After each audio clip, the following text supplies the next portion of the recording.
Kita tidak tahu Pak kapan kita akan kembali kepada Allah. Makanya saya stressing bahwa tabe maksimalkan ki, sempurnakan ki ibadah hari ini. Nangge Pak masam paja subuh ki, sampaikan kepada Allah, Rob, inilah salat subuhku yang paling indah yang saya perhadapkan kepadamu. Ma puasa ki iwe asoi Pak Ibu, sampaikan kepada Allah, Rob, inilah puasaku yang terbaik yang aku serahkan, yang aku persembahkan kepadamu ya Rob. Narek ko iya naroko mina medece. Ternyata sebentar sore maka dia pengalat Allah, hambaku nadapi nih waktumu untuk lisu. Ya kok maka dia ni pengalat Allah Pak, nadapi nih waktu tak untuk lisu. Artinya pura nih ipangolo sampai jasum buta suku.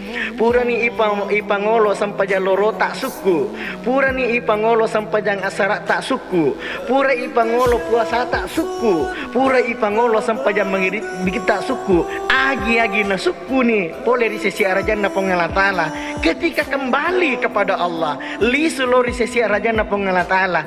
Dek gagawat di yonre letu sangadinna okkomi pamasena pengalatala. Sangadinna okkomi suruga pamasena pengalatala.